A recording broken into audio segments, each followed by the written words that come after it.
what I wanted to do today was I'm constantly looking at different ways of teaching you similar stuff to reinforce so that it clicks with you. And so what I actually did was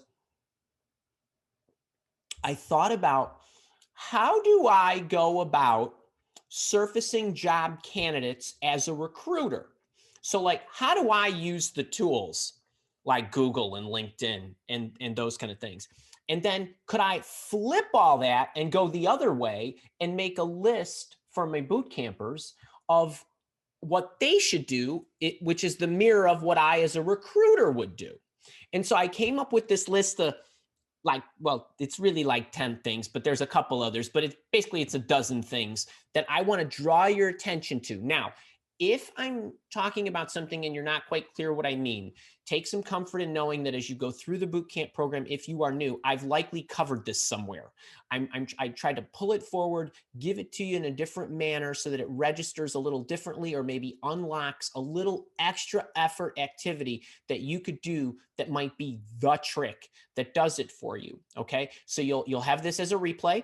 You have a lot of what I'm about to tell you sprinkled throughout the program as well. All right, so the first thing is this is one of the points from the video on the 10-point formula to create more job options. And I talked about, this is the desk work part. Okay, so this is even before you're bringing yourself to the market. Can you think about, on your career trajectory, the job that maybe you held just previously, just prior to what you are now, or what the next job might be, or something that's on this path? And it doesn't have to be an up arrow, it could be a sideways arrow. So a simple example that I think a lot of people can understand is, well, if I was a business analyst and I'm now a project manager, okay, and this might be a program manager, are there BA positions or QA positions, quality assurance, that I might be able to investigate because I have experience as well?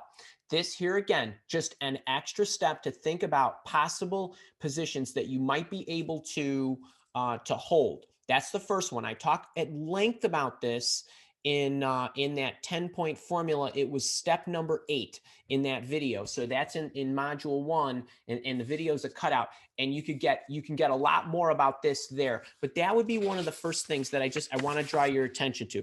The second thing is, when you look for people or companies, I should say, I talk about, I want you to identify a target company list, right? And I've given you a number of ways of doing that. And I said, Google the stuff, think about the stuff, go to LinkedIn and look for the stuff. Well, one thing that I want to draw your attention to is, when you pull up a company in LinkedIn, so there's nothing scientific about this. You go to LinkedIn, you find a company or you find a person and you see they work for a company, and you click on the company. Then up pops a company page. Okay. And on the company page, you might be looking at things such as, well, who works there? What are they about? And you might be doing some research. Well, do you notice over in the, the right-hand side, there's the people also viewed. Okay. So the people also viewed section of the company is going to tell you additional companies that are like that company. Okay, so now the only problem with this is, I don't want you going down a rabbit hole, right? Because, like, all of a sudden you get, when we're searching for candidates, when we start looking at people also viewed, we get off the track of the primary search Boolean that we created in the first place. But I'm just saying to you, make sure you are mindful of that. Is a great and rich way of immediately coming up with companies that are just like that. Okay, so I don't know how emphatically I have told you to do this throughout, but I want to call your attention to make sure that you're doing this. And then the other thing is the people themselves. Are you looking at some of the key players in the organization and where they might have worked? Okay, so this is a great extra step when you got the company pulled up in LinkedIn. And then we've got the people targets. So now I'm talking about the people that you might target. You've got folks like the bosses or executives or even team members that you might be coming across. Have you looked at varying the title of the boss. So to come up with a boss, and you're looking for the regional vice president of sales, business development director. That could be the same type of person. That's varying the titles. Okay. Then are you reviewing the different positions that a particular potential boss has held? What other nomenclature might you be able to use? Now, we've gone at length through this in the searching module where we've talked to you about the Google Boolean and the LinkedIn X-ray, but you are collecting additional parameters or additional keywords that you might be able to search on if you're reviewing what positions they've held, other positions and other titles. Then people also viewed. Okay, so I'm looking at Andy. He's the grand poobah of Mile Walk. All right, well, who else who else are they viewing? They're probably reviewing. I'll never get the Jessica Alba and Jennifer Lopez things that it says people also viewed when they viewed me. I have absolutely no idea what we have in common. It's certainly not our looks, that's for sure. But like, just make sure that you're doing that. Okay. And then right here, are there previous organizations that boss has worked at? So not necessarily what just other titles has the boss held, but that person obviously is in your space. So are there other organizations that you could be adding to your list? Now, I've given you some stuff. We're going to keep going along these lines. But the one thing that you need to do, if this is me, and this is what I used to do as a recruiter when Kara and I would be searching for people, is I have myself this. It's really scientific. It's called a piece of paper. It's like a notepad. It's got nothing on it. I call it my shrapnel list. Okay. And so that you guys know this, I'm like the most focused person in the world, so that I never stray from what I'm doing just because I see a white light and I see something that I might want to chase. Have a little shrapnel pad that you just then write it. Okay, the boss worked at such and such company. I don't even know what that company is. I don't even care. Never heard of it. Just write it down. Okay, and make a company list. That's all. And make a person list. You don't even need to go investigate those people. Just stay on your path. But these are those little extras. And I guarantee you, if you sat for an hour and did this, you'd fill up a whole notebook of stuff like that. And wait, that's the point. Yes. And that's the point. No, that's the point. Yes. Get more stuff. And the point no is don't stray away from what you're doing. Go do that later. Okay, then okay, now I'm just going to go look at all these companies. Okay, so keep that in mind. So you do it for companies and you do it for people. You do it for people targets. What else can you do it for? Or should I say, who else? Let me ask you. Raise your hands. I haven't looked at the chat. And by the way, if you got questions, just like the live shows, public live shows, put question marks in front of them. How many of you do this? Do you self-target? Do you look at you? Do you look at your profile and say, all right, Bradley Stone, Susan, I love it. Sky, how about you? I basically can see Stacy, Susan, Sky, and Bradley in my it's just us. But do you look at people also viewed? Who else? Like, how do I know that they view Jessica Alba and Oprah and Jennifer Lopez? Right? Okay, people also viewed. Okay, well, what are their titles? What are their companies, right? So here again, right? Vacuuming the carpet, right? Getting all the dust up, going on angles, going in circles, right? So don't be afraid to do a little self-targeting, okay? Don't be afraid to do a little self-targeting and position targeting, okay? So you look at title variants. So make sure that as you're seeing other people, you're looking at their title variants. You're seeing where they previously worked. So when you look at somebody's profile, you're not just looking at where they work now. What do they call themselves? What's their headline, right? Where have they previously worked? Who else have people, right? This is, again, just to reiterate, I want you to make sure if you got a person, you're looking at that. And then their skill variants. So, for example, maybe you're a Salesforce CRM expert, right? What other skills might they have? Well, there's skills in multiple dimensions. They might have other CRM packages like, I don't know, Sugar CRM, Microsoft CRM. What are some of the other skill variations, hard skills?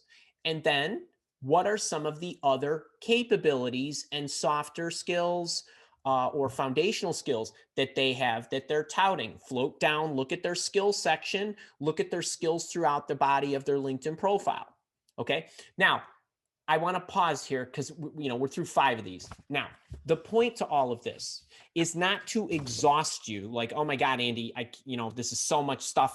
No, it's just open your eyes wider, right? Make sure, because researching is about uncovering things that you didn't anticipate you were going to uncover when you started to look for whatever it is you looked for. Okay, so this is just other ways of think about it. You look at somebody's profile, you discover a company you never heard of, then you send some boss hunting letter or some no job opening cover letter over to the organization, and bang, that's the one that hires you. It comes from doing little things like this. So I just want to reiterate that. Then we talked about this a lot. Make sure you're expanding your geography. Okay, you're in the US, go out of state. In Europe, go to different countries. In the US, you want to go to a different country, that's fine too. Okay. And then this thing here, in 95% of the cases, this is going to be a smart thing to do. And in some cases, and I already know this because I've gone back and forth with some of you in the system, even if it says, we disregard whether it says we're open to remote or we're not open to remote, or this is a 5-day in the office job. Disregard that. Okay. Disregard it until you get them on the phone and somebody says, for the 3rd time, there's absolutely no way that you can live in Nashville and for our company that's based in San Francisco. Okay. If you are in hyper job search mode, take in everything that you possibly can from an investigative standpoint. Okay. So don't worry. If you get in there, we had one guy, he said, Andy, I'm interviewing and things are going well. And they told me that, they're going to need me to move. And I might not need to do it right away, but I'm going to need to do it. And my wife said no. And my response to him was, don't mess with the wife. Okay. Don't be silly. Like, if she doesn't want to move, don't move. You're not moving. Get out of that and go and talk to somebody else. Okay. But for most of you, expand the geo. We got a guy. I don't think he's here. He's a VIP and he and I I don't know if he is here. We've been on the phone like every day this week. And I don't know if he's here. If he is here, he's not here. He's probably counting up all his new dollars. But he's in Nashville. He had an opportunity in Florida. He had an opportunity in New Jersey. And we're doing this with the offers and some other offers. And now we're literally back and forth negotiating his contract. And we're going back and forth with the language in the agreement that's about this thick about, the relocation. Now, so they wanted him to relocate. And then they said, well, we need it in a couple months. Then it was, okay, 6 months. Now we're out to a year and we're getting that even loosened. Okay. So, cause he wants his kids to finish high school, wherever they are. And he doesn't want to have to move. And we're negotiating all this multiple times a day throughout the day, like going back and forth and how to get all the language the right way, but things that would never have been heard of. So maybe you're not sure you want to move. Maybe you're open to it. Maybe you want to buy yourself some time to think about it. Any of this is fair game. And I think I told you about Justin, another boot camper, where they wanted him to move in 2 months and we negotiated 2 years. So just roll with it. A lot can change. And you know what? What's that expression? I don't know. We got any, it's commercial real estate, multi-unit buildings and families and squatters' rights and things like that. Once you get in and you squat, it's harder to move you out. Okay. So think of Andy telling you the squatter story about expanding your geography. Okay. Make sure you're doing this. Actually, same thing with the VIP guy. So he gets in this interviewing process and he says, well, I'm noticing that there's other positions in the organization that that might be a possibility. All right. Now you might glance once and notice something and then an opportunity falls off. So for the corporate websites, remind yourself or make a note that as you are going through the process with the company, that you are actually looking at this to see if anything else pops up. And we're gonna talk about this a little more in some of the other ones, but just keep an eye if other things do pop up. And I would constantly be looking at Indeeds and these others, not to apply, but to see, are additional positions opening up in areas that I'm interested in companies that I'm interested in, or maybe even interviewing with. Okay, so don't forget that once you get engaged, and we're going to talk a little bit about what to say to them once you do get engaged, but make sure you are doing this. It's very easy to forget to do this. It's very easy to be so focused, because Andy said, you guys saw my now famous, I don't know if you saw this thing, right? Andy said, I need to keep sending out my resume at 90% of my effort. And what happens is we get engaged, and then you start taking me literally, and then you don't pay any attention to stuff that you have going, when I'm talking about mere minutes here, right? Real quick. But just make sure that you are not losing sight of don't let any of these slip through the cracks. And because you might intercept it while you are in the interview process and then raise it, or if it doesn't work out for you and you send the rejection message, if you're not sure what that is, I have a video on my YouTube channel about how to get the job after being rejected. If you don't get the job that you are currently working on and interviewing for, you can immediately shift to other alternatives for them. Okay, so keep that in mind. All right, do you guys, show hands, how many of you do this? Okay, if you don't know what this thing is, you got to go watch yesterday's video. This is you sending your resume out. The minute you send a resume out, if not before, are you doing this? Are you following the companies, the recruiters and HR people, and the hiring managers on LinkedIn? Okay, so show of hands, are you doing this? Right? Like, Susan, you're on the game. Man, you should start teaching this. So if you are, think about it. I sent it to company XYZ, boom, follow them, boom, follow all the management team, follow the recruiters, all of them. I don't even care who the recruiters are. They got 8 recruiters, follow them all. Okay, it's simple. Just follow, hit the follow button, right? And then the hiring managers, we got some VIPs that I'm working with that we set up all the follows. It's like, oh, so-and-so was just on a podcast last week that you're trying to get at. So that so-and-so's profile was not super built out on LinkedIn. We needed a hook, right, to email this person. And sure enough, now she was on a podcast, and that was a great tailored email that we now could send to her because you were following her on LinkedIn and it was posted. Okay. These kind of things will surface. So like as a recruiter, I would just follow all the companies, and then I would follow all the recruiters in the companies that I wanted to see if I wanted to recruit for, right? So we would make sure we were following everybody. Passive, it's passive, right? And then just look in your LinkedIn feed. Oh, there's a post on the page. Okay, they're looking for a new so-and-so. Guess what? They're looking for something. Isn't you? Why don't you send a LinkedIn message and say, hey, I see you're looking for this. I got a friend who's whatever. You should contact him. You should contact her. Right? Something like that. There's nothing wrong with getting engaged with recruiters on LinkedIn. And, you followed them, and then they posted something, and then you commented on it. They do that. They do that a lot. And recruiters are lazy. The corporate recruiters are a lazy bunch, right? Hey, I'm looking for a Salesforce architect. Send me your resume. Right? Any comments you make on that, they're going to see it. Okay. Google Alerts. Who's using Google Alerts? Do you know what these are? So you go into Google. They're very simple. You tell Google what you want to be notified for via email. You set up Google Alerts on, mile walk.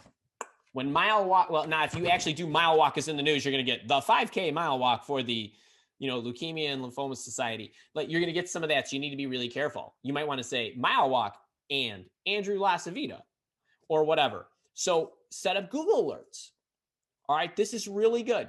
Are there groups? Are there hiring managers? Are there entities within the organizations themselves? And anytime there's any news, press releases, a new hire, whoever that is put out, you'll get an email.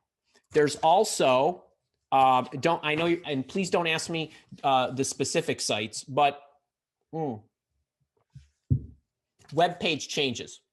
Okay, so I used to go, it was like webpagechange.com. I don't know. Go look for free website change sites. And here's how it works.